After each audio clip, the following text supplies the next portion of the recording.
Hi வணக்கம், welcome to our channel back to ரிவென். இன்னைக்கு டியூஸ்டே. வழக்கமாக எல்லா எல்லா செவ்வாய்க்கிழமையும் பார்த்தீங்கன்னா நம்ம ஒரு கடவுள் பற்றின ஒரு விஷயமும் பார்ப்போம். அண்ட் அதுக்கு ஆப்போசிட்டாக கடவுளால் நடந்த ஒரு சில அமானுஷமும் அண்ட் ஒரு சில அதிசயம், அதாவது உண்மை சம்பவத்தை பார்ப்போம். ஆனால் இன்னைக்கு நம்ம ரொம்பவே டிஃப்ரெண்ட்டான ஒரு இன்சிடென்ட் பற்றி தான் பார்க்க போகிறோம். ஆனால் உண்மை சம்பவம் தான். இந்த ஒரு உண்மை சம்பவம் எங்கே நடந்திருக்குன்னு பார்த்தீங்கன்னா நம்ம தமிழ்நாட்டில் இருக்கிற திருநெல்வேலியில் தான் இந்த ஒரு சம்பவம் 2010 நடந்திருக்கு.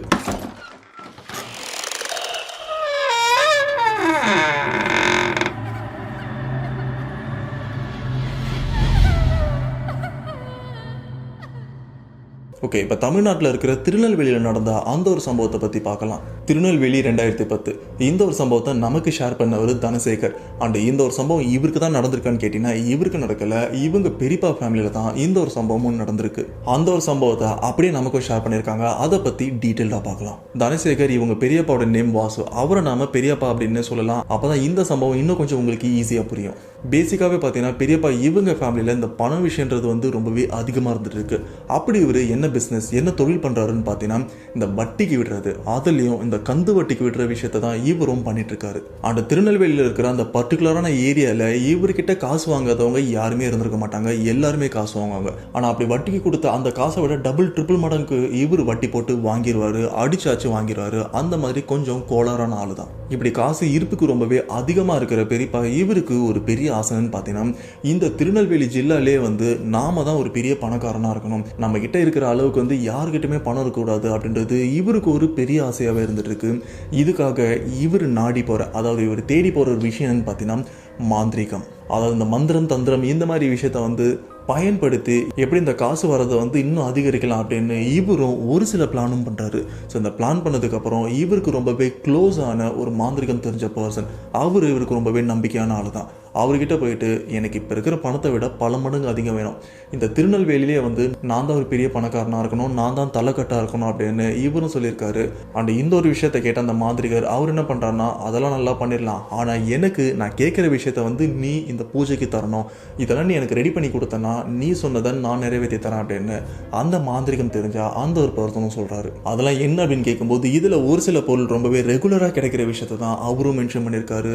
ஆனால் அதில் ஒரு விஷயத்த ரொம்பவே ஸ்ட்ராங்காக சொல்கிறாரு. அது என்னன்னா, எனக்கு ஒரு பசுமாடு வேணும், அந்த பசுமாடு சாதாரணமாக இருக்கக்கூடாது, அந்த பசுமாடு சன தங்கி இருக்கணும், அதாவது அந்த பசுமாடு கர்ப்பமாக இருக்கணும், அந்த பசுமாடு வயிற்றுல கண்ணுக்குட்டி இருக்கணும், அந்த மாதிரி ஒரு பசுமாடு கண்டிப்பாக எனக்கு வேணும்.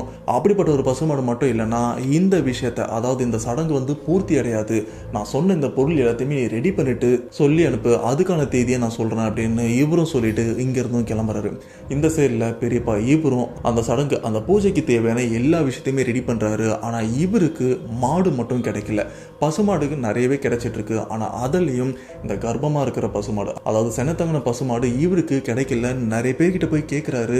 அதாவது ஒரு சில பேர் இவருக்கு தெரிஞ்சவங்களாம் வச்சுருக்காங்க. ஆனால் அவங்க வச்சிருக்கிற அந்த மாடு செனத்தங்கி இருக்கும்போது அதெல்லாம் நாங்கள் தரமாட்டோம், இது எங்கள் வீட்டில் லட்சுமி அப்படின்றதுனால அவங்க தரமாட்டோம்னு சொல்லிட்டாங்க. சரி, இப்போ என்ன பண்ணுறது அப்படின்னு பெரியப்பா இவரும் யோசிச்சுட்டு இருக்காரு. அப்போ தான் இவங்க வீட்டுக்கு பக்கத்துலேயே ஒரு ஃபேமிலியில் ஒரு சில மாடுங்கள்லாம் வச்சுட்டு இருக்காங்க. அதில் ஒரு மாடு செனத்தங்கி இருக்கிறத இவரும் பார்க்குறாங்க. சரி, இவங்கிட்ட போய் கேட்கலாம் அப்படின்னு பார்த்தீங்கன்னா அந்த இடத்துல ஒரு பிரச்சனை இருந்துட்டு இருக்கு. அது என்னன்னா, அந்த பக்கத்து வீட்டு பர்சனுக்கும் பெரியப்பா இவருக்கும் ஒரு பெரிய தகராறே போயிட்டு இருக்கு. ரெண்டு பேரும் முகத்தை நேருக்கு நேர் கூட பார்த்துக்க மாட்டாங்க. அப்படி இருக்கும்போது அந்த ஆளு நான் பசுமாடு கேட்டேன்னா எப்படி தருவான், அதுவும் செனத்தங்கி இருக்கிற இந்த பசுமாடு கண்டிப்பாக கொடுக்க மாட்டான் அப்படின்னு இவருக்கு கிளியராக தெரியுது. ஆனால் இந்த இடத்துல இவருக்கு பசுமாடு கண்டிப்பாக வேணும். ஆனால் இந்த இடத்துல தான் பெரியப்பா ஒரு பிளானும் பண்ணுறாரு. அந்த பிளானுக்கு ஏற்ற மாதிரி அந்த மாந்திரிகம் தெரிஞ்ச அந்த பர்சனுக்கு ஒரு தகவலும் சொல்லி அனுப்புறாரு. இது போல நீங்கள் எதிர்பார்த்த எல்லா விஷயமும் நான் ரெடி பண்ணிட்டேன் அப்படின்னு அவர் தகவல் சொன்னதுக்கப்புறம் அவர் ஒரு தேதியும் குறிக்கிறாரு. அந்த தேதியில் பார்த்தீங்கன்னா இந்த துஷ்ட சக்திகள் கெட்ட சக்திகள் எல்லாமே அதிகமாக இருக்கிற ஒரு பர்டிகுலரான ஒரு டைம் அவரும் பார்க்குறாரு. அந்த டைமை பார்த்ததுக்கப்புறம் ஓகே, இந்த டைமில் தான் நம்ம பண்ண போகிறோம், இந்த டேட்டில் பண்ண போகிறோம் அப்படின்னு சொல்கிறாங்க. அந்த தேதி பார்த்தீங்கன்னா இந்த சம்பவத்திலேருந்து ஒரு வாரத்துக்கு அப்புறம் தான் அந்த தேதியும் வருது. இவங்க அந்த சடங்குக்கு தேவையான எல்லா விஷயமும் பண்ணுறாங்க. இப்படியே கடைசியாக அந்த ஒரு நாளும் வருது. அந்த நாள் வந்ததுக்கப்புறம் பெரியப்பா இவர் என்ன பண்ணுறாருன்னா அந்த நாளுக்கு முன்னாள் நைட்டு அந்த பக்கத்து வீட்டில் பசுமாடை இருந்திருக்கும், அந்த பசுமாடை ராத்திரியோட ராத்திரியாக கடத்திடுறாரு. ஆனால் இவர் கடத்துகிற இந்த ஒரு டைம் பார்த்தீங்கன்னா இவருக்கு சாதகமாகவும் இருந்துட்டு இருக்கு. அந்த பக்கத்து வீட்டில் ஆளுங்கன்னு பெருசாக யாருமே இல்லை. அப்போது பக்கத்தில் ஏதோ ஒரு ஃபங்க்ஷன் போல இருக்குது, எல்லாருமே அந்த பக்கத்து தெருக்கும் போயிருக்காங்க. ஸோ இதுதான் சான்ஸ் அப்படின்றதுனால இவரும் அந்த மாடை சைலண்டாக அந்த மாட்டை கழட்டி அப்படியே கூப்பிட்டு வந்துடுறாரு. கூட்டுட்டு இவங்க ஊரோட ஒதுக்குப்புறத்தில் பார்த்தீங்கன்னா ஒரு பாழடைஞ்ச கோயிலும் இருக்குது, அது ஒரு காளி கோயில். அந்த இடத்துல தான் இந்த எல்லா விஷயத்தையுமே அன்னைக்கு ராத்திரி பண்ணுறாங்க. இப்போ இந்த இடத்துல இந்த சடங்குக்கு தேவையான எல்லா விஷயமும் இருக்குது. அந்த மாந்திரிகம் தெரிஞ்ச பர்சன் வழக்கம் போல் அந்த மாந்திரிகம் அந்த மந்திரம்லாம் சொல்லி ஒரு விஷயமா பண்ணிட்டு இருக்காரு. எல்லாமே பண்ணதுக்கப்புறம் அந்த மாட்டை அந்த இடத்துல நிற்க வச்சு கட் பண்ணி, அதாவது வெட்டி அந்த மாட்டோட ரத்தத்தை வச்சு அந்த இடத்துல, அதாவது அந்த பூஜையை வந்து முழுவே பண்ணுற மாதிரி ஒரு சில விஷயம்லாம் பண்ணதுக்கப்புறம் டேரெக்டாக பெரியப்பா கிட்டே சொல்கிறாரு, நாம் பண்ண இந்த ஒரு விஷயம் வந்து முழுமையடைஞ்சிருச்சு, இதிலிருந்து குறிப்பிட்ட இந்த ஒரு டைம்குள்ளே நீ நினச்ச எல்லா விஷயமும் நிறைவேறும், ஸோ நம்பிக்கையோட போ அப்படின்னு அந்த மாந்திரிகம் தெரிஞ்சவரும் பெரியப்பா இவர்கிட்ட சொன்னதுக்கப்புறம் இப்போ தான் பெரியப்பா இவர் மூஞ்சில் 1000 வால்ட் லைட் எரிகிற மாதிரி ரொம்பவே ஹாப்பியாக இருந்திருப்பார் போல இருக்குது. ஏன்னா இந்த இடத்துல அவர் எக்ஸ்பெக்ட் பண்ண அந்த ஒரு விஷயம் நடக்க போதில்லை, அதனால் கண்டிப்பாக ஹாப்பியாக தான் இருந்துட்டு இருப்பாரு.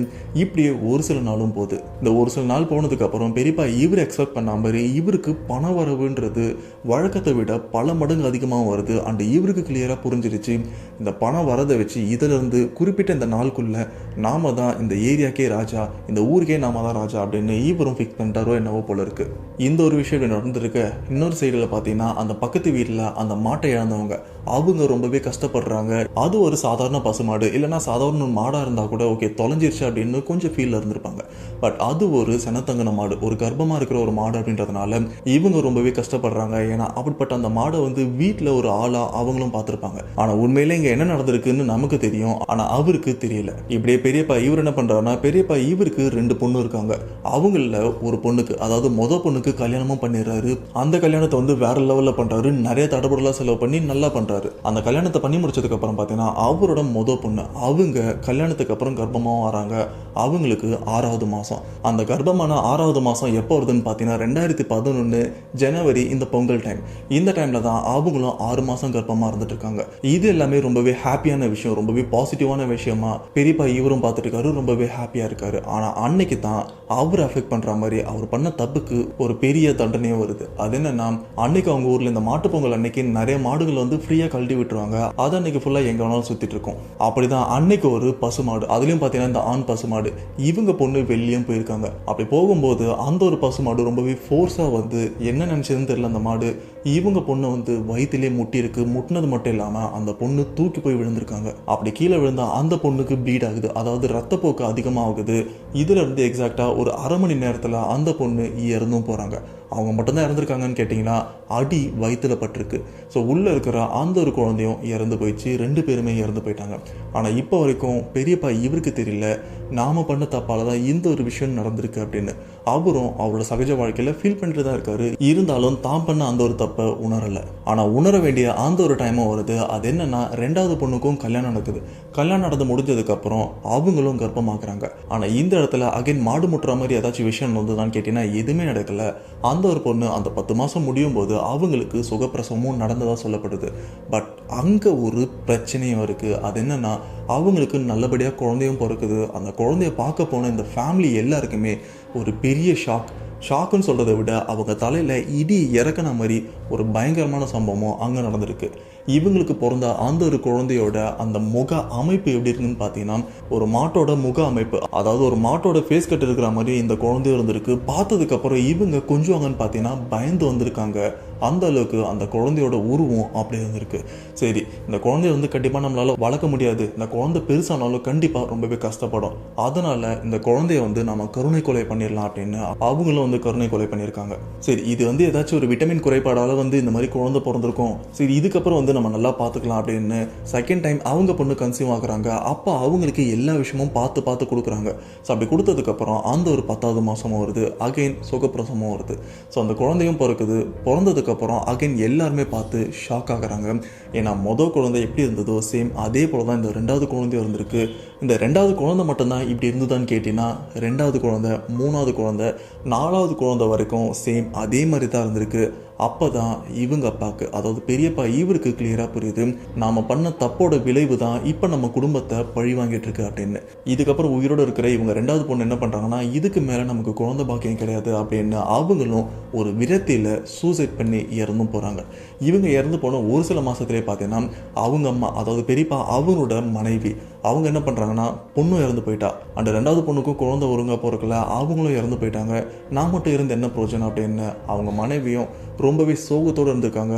அவங்களுக்கு உடம்பு சரியில்லாமல் இறந்தும் போயிட்டாங்க. இப்போ வரைக்கும் பெரியப்பா இவர் தனியாக கஷ்டப்பட்டு இருக்காரு. அண்ட் இப்போ அந்த வட்டி பிஸ்னஸை பண்ணிட்டு இருக்காரான்னு கேட்டிங்கன்னா, எல்லாத்தையுமே வந்து கோட்டை விட்டாரான்னு கேட்டிங்கன்னா, எல்லாமே வந்து இவர் கையிலேருந்து நழுவி போயிடுச்சு. அதாவது இவர்கிட்ட எப்படி வந்ததோ அதே போல் வந்த இடம் தெரியாமல் எல்லா விஷயமும் போயிடுச்சு. இப்போ பெரியப்பா இவரோட நிலைமை எப்படி இருக்குன்னு கேட்டிங்கன்னா, இவர் பண்ண அந்த ஒரு தப்பால் இவர் கோயில் கோவிலாக சுற்றிட்டு இருக்காரு. அப்போவாச்சு நம்ம பண்ண பாவம் தீரும் அப்படின்னு. இப்படி ஒரு விஷயம் பண்ணால் எப்படி பாவம் தீரும் தெரில.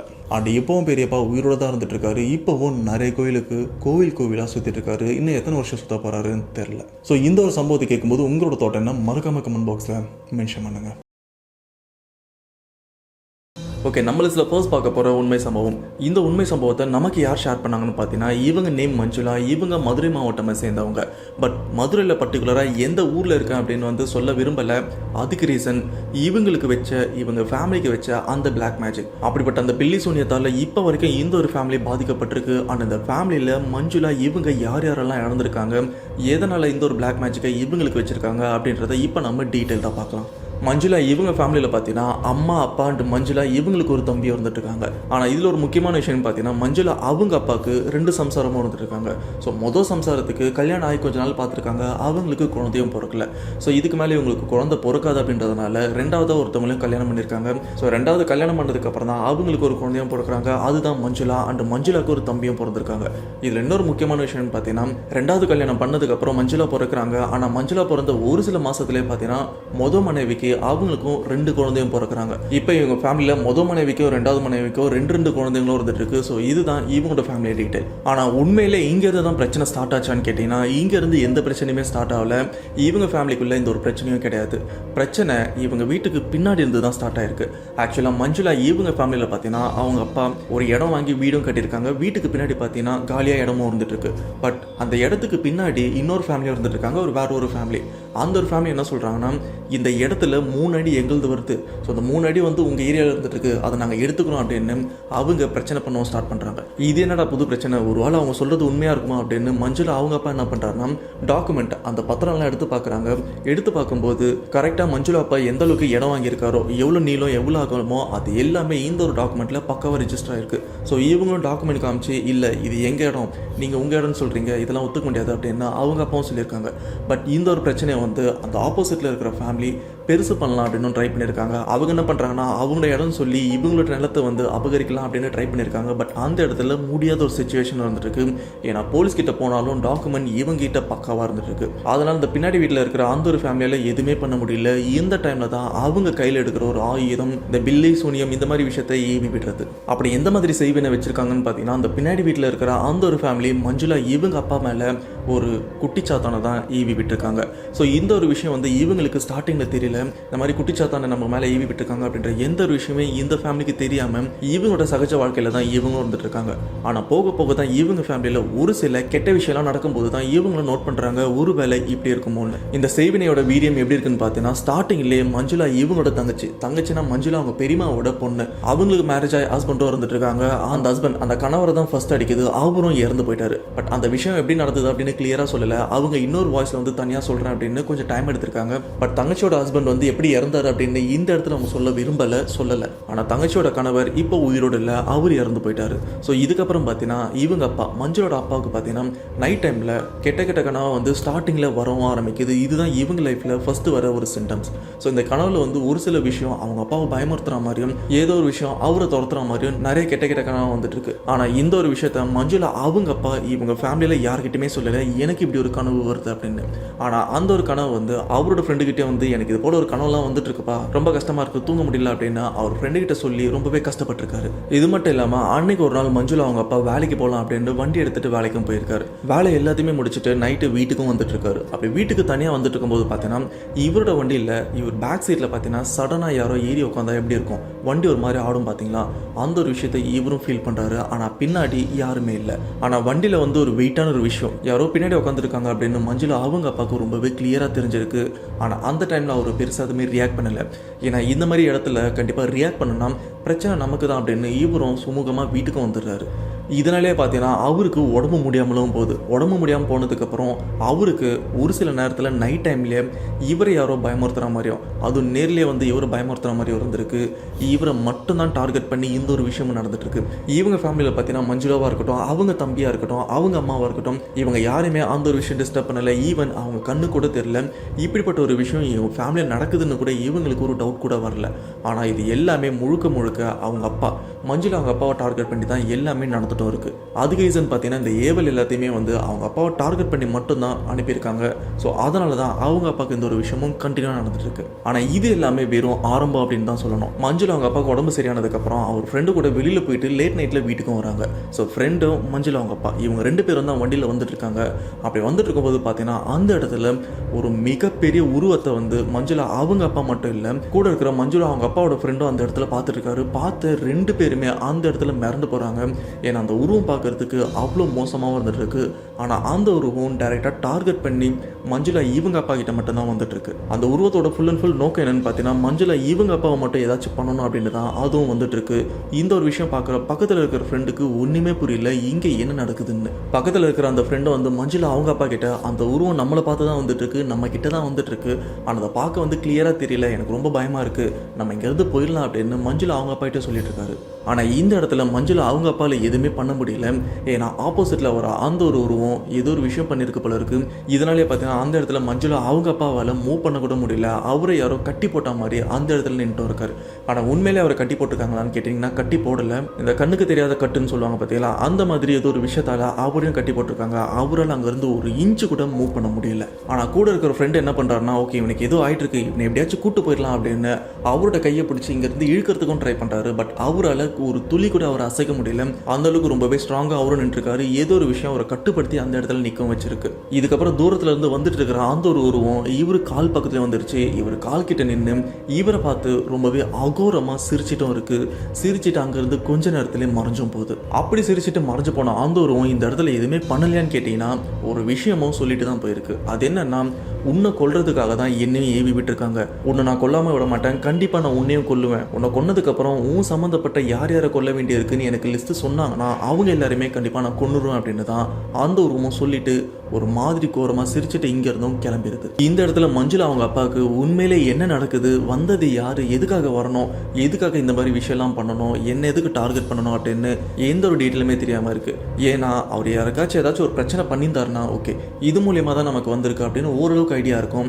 ஆனால் இந்த இடத்துல அந்த நில தகராறுல வந்து இப்படிப்பட்ட விஷயம் பண்ணியிருப்பாங்கன்னு கூட இவர் இமேஜின் பண்ணலை. சரி இந்த ஒரு விஷயத்தை அது இப்படியே விட்டால் சரிப்பட்டு வராது அப்படின்னு இவரும் கோயிலாக போகிறாரு, நிறைய கோயிலும் சுற்றிட்டு இருக்காரு. ஆனால் மாந்திரிகர் யாருமே தேடல. நார்மலாக கோயிலுக்கு போயிட்டு நல்லா ப்ரே பண்ணுறாரு, ஓகே சரியாயிரும் அப்படின்ற ஒரு நம்பிக்கையோட தான் இவரும் வந்திருக்காரு. ஆனால் சரியாச்சான்னு கேட்டிங்கன்னா சரியாகலை. கோயிலுக்கெல்லாம் போயிட்டு அன்னைக்கு வீட்டுக்கும் வராரு. வீட்டுக்கு வந்து அவரோட மனைவி கூட தூங்கிட்டு இருக்கும்போது அன்னைக்கு நடுராத்திரியில் இன்னொரு சம்பவமும் நடக்குது. அந்த நடுராத்திரியில் மஞ்சுளா அவங்க அப்பாவுக்கு தூக்கமும் வரல. ஏன்னா நடந்த இந்த எல்லா விஷயத்தையுமே வந்து நினச்சும் பார்க்குறாரு, எதனால் இப்படிப்பட்ட விஷயம் நடக்குதுன்னு அவருக்கு யோசிச்சு தூக்கமும் வரல. ஸோ இதனால் எந்திரிச்சு உட்காந்துட்டும் இருக்காங்க. பக்கத்தில் அவங்க மனைவி தூங்கிட்டும் இருக்காங்க. அப்படி தூங்கிட்டு இருந்த அந்த ஒரு மனைவி சடனாக எந்திரிச்சு இவரையும் பார்க்குறாங்க. என்னங்க தூக்கம் வரலையா, என்னாச்சு அப்படின்னு கேட்கும்போது இவரும் அந்த நடந்த எல்லா விஷயத்தையுமே சொல்லிட்டே இருக்காரு. அப்படி சொல்லிட்டே இருக்கும்போது பார்த்தீங்கன்னா பக்கத்தில் இருந்த அந்த ஒரு மனைவி சடனாக இவரோட கழுத்தை பிடிச்சி இவரோட கழுத்தை நெரிச்சு என் சம்மந்தப்பட்ட விஷயத்தை யாருக்காச்சும் சொல்லுவியா அப்படின்னு இவரோட கழுத்தை நெரிச்சு கொல்றதுக்கும் ட்ரை பண்ணிட்டு இருக்கு. அப்படி என் சம்மந்தப்பட்ட விஷயத்த வந்து நீ யாருக்காச்சும் சொன்னா உன் பிள்ளைங்களெல்லாம் கொன்னுருவேன் அப்படின்னு அவங்க மனைவியை அந்த இடத்துல சம்மந்தமே இல்லாமல் சொல்லிட்டு இருக்காங்க. அதுக்கப்புறம் தான் இவருக்கே தெரியுது இங்கே இருக்கிறது அவங்க மனைவியே கிடையாது. அன்னைக்கு நைட்டு பார்த்தா அந்த உருவம் தான் அவங்க மனைவியோட உருவத்தில் இந்த இடத்துல வந்து இவ்வளோ விஷயமும் பண்ணிட்டு இருக்கு.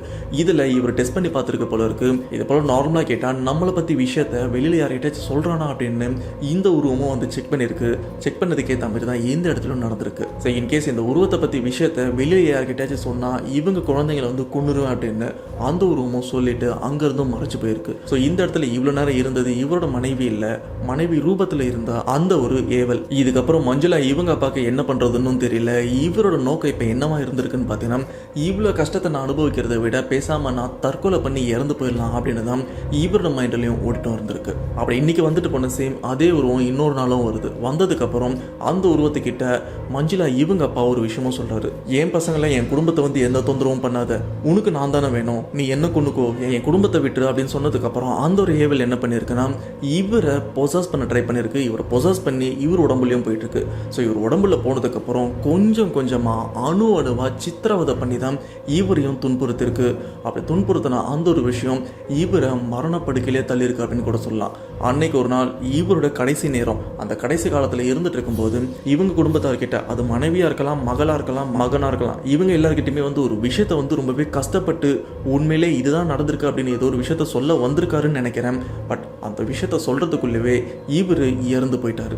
ஆமா, இப்போ மஞ்சுளா இவங்க அப்பா உயிரோடு இல்லை, அவரும் இறந்து போயிட்டாரு. மஞ்சுளா இவங்க மொத்த குடும்பத்தில் முதல்ல இறந்தது யாருன்னு பார்த்தீங்கன்னா மஞ்சுளா இவங்க பெரியமா பொண்ணோட ஹஸ்பண்ட். அவர் தான் ஃபர்ஸ்ட்டும் இந்த பிளாக் மேஜிக் இந்த ஏவலால் இறந்தும் போயிருக்காரு. ரெண்டாவதா இறந்து போனது மஞ்சுளா இவங்களோட அப்பா. ஸோ இதுக்கப்புறம் இவங்க குடும்பத்தில் யாராச்சும் இறந்துருக்காங்களான்னு கேட்டீங்கன்னா ஆமா, இவங்க குடும்பத்தில் இன்னொருத்தரும் இறந்துருக்காங்க. மஞ்சுளா இவங்க அப்பா இறந்து கொஞ்ச நாள்லயே பார்த்தீங்கன்னா இவங்க பெரியம்மாக்கு, அதாவது அவங்க அப்பாவோட முதல் சம்சாரம், அவங்களுக்கு உடல்நிலை ரொம்பவே மோசமாகவும் போயிட்டு இருக்கு.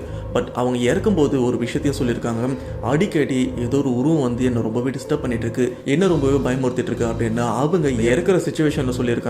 அதுக்கப்புறம் தான் அவங்களும் இறந்துருக்காங்க. ஆனா இப்போ வரைக்கும் மஞ்சுளா இவங்களுக்கு தெரியல நம்ம வீட்டில் சம்திங் ஏதோ ஒரு பிரச்சனை இருக்கு அப்படின்னு.